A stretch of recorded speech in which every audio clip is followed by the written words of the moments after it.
The woods were quiet, almost unnaturally so, with only the rustle of leaves whispering secrets of the land. The cowboy rode cautiously, every sense alert. He had come into this wilderness seeking solitude, perhaps a place to escape the relentless pace of the frontier towns. But he quickly realized that the loneliness of the woods was not empty. It was alive. Shadows stretched long in the late afternoon sun, and the air carried a scent that was unfamiliar, wild, and intoxicating. He had heard tales of Apache warriors and their cunning, of women whose beauty and skill in the hunt were unmatched. But such stories were just stories, or so he thought. The crack of a branch behind him made him whirl, hand reaching instinctively for the handle of his revolver, only to find the path empty. Yet he could feel a presence, sharp and deliberate, watching, waiting, moving with a precision that unsettled him deeply. And then he saw her, a figure gliding between the trees, tall, lean and powerful, every motion deliberate, her eyes fixed on him like a predator assessing her prey. She was an Apache woman, unmatched in skill and beauty, and she had made him her target. Fear surged through him, but it was tinged with awe. She was not only tracking him, she was reading him, understanding his movements and intentions with uncanny accuracy. Every instinct told him to flee, yet he found himself captivated, caught in the magnetic pull of her gaze. The story he had heard around campfires suddenly became terrifyingly real, a dance of danger and fascination in the lonely woods. And she was leading it, orchestrating the hunt with a silent authority that made him feel both hunted and honored. The woman didn't attack immediately. She let the chase unfold. Every footfall, every snap of twig under his boots was met with her graceful counter-movement. He realized she was not a mindless predator.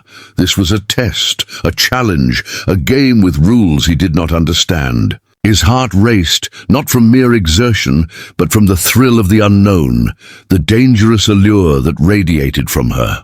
Her presence was magnetic, almost otherworldly, and he felt a strange pull toward her, even as he tried to think clearly. She moved like the wind, silent and unpredictable, yet every step was intentional, her eyes never leaving him. The woods themselves seemed to bend around her, the branches parting, the shadows shifting, as if the forest recognized her as one of its own. He struggled to keep pace, aware that a single mistake could end disastrously, yet he could not suppress a growing admiration, a fascination that mingled with the fear rising in his chest. Every glance, every fleeting smile she cast in his direction hinted at more than a hunt. There was a test of character, of courage, of worthiness. And slowly a realization dawned on him. She was not hunting him to harm him. She was hunting him to choose him. By nightfall, exhaustion weighed heavily on him, yet he could not stop. Her presence was a constant, sometimes just beyond his sight, sometimes close enough to feel her breath on his neck. The thrill of the hunt had become something more profound, a connection raw and undeniable. He caught glimpses of her, powerful and graceful, each movement deliberate, each gesture hinting at something ancient and knowing. The moonlight caught her face at one moment, revealing a beauty that was wild yet commanding, fierce yet tender. His fear mixed with admiration, with desire, with something he could not name.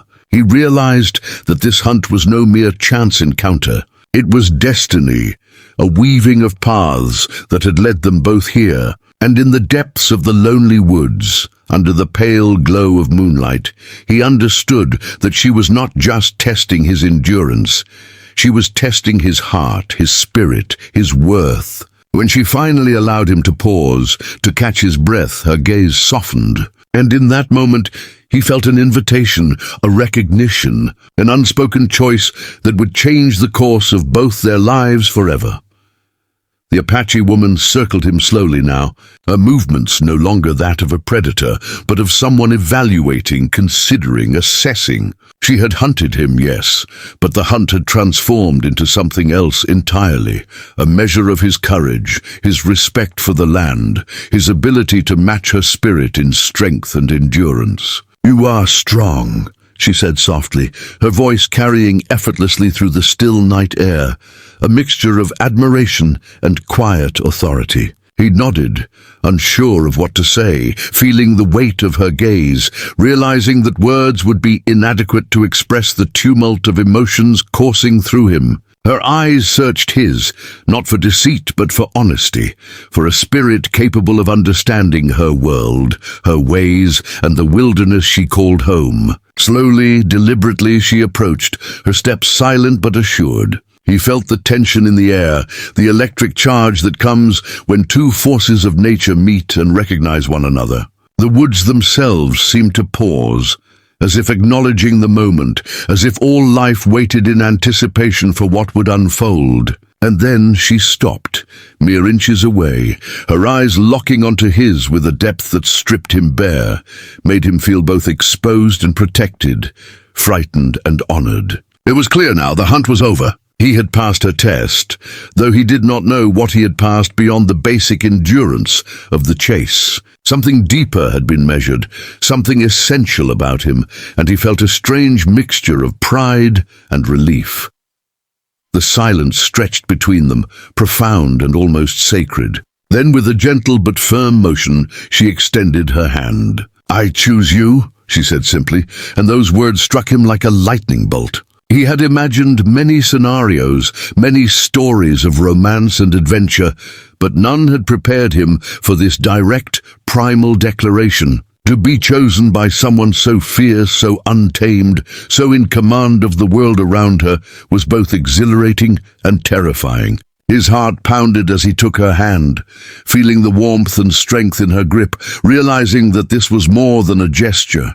It was a bond, a recognition, a promise. They stood together in the heart of the woods, two beings from vastly different worlds, yet somehow aligned in spirit, in courage, in purpose. Her eyes sparkled with a mixture of triumph and tenderness, and he understood that this choice was as much a gift as it was a challenge, an invitation into her life and the wild world she ruled. Every leaf, every shadow, every whisper of the wind seemed to celebrate their union, to affirm that the paths they had walked had led them here, to this exact moment. He spoke then cautiously, unsure of how to articulate what he felt.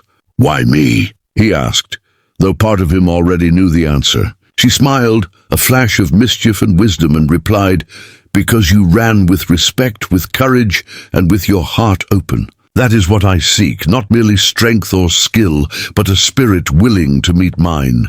Her words resonated with him, echoing through every fiber of his being. The woods had tested him, and he had responded not with force or cunning alone, but with integrity, with openness, with a willingness to be seen and understood. And in that moment, standing beneath the vast starlit sky, he realized that he had not merely survived the hunt. He had been chosen for love, for partnership, for a life intertwined with hers. The forest seemed to exhale around them, as if releasing the tension of the chase, welcoming a new beginning forged from courage, connection, and destiny.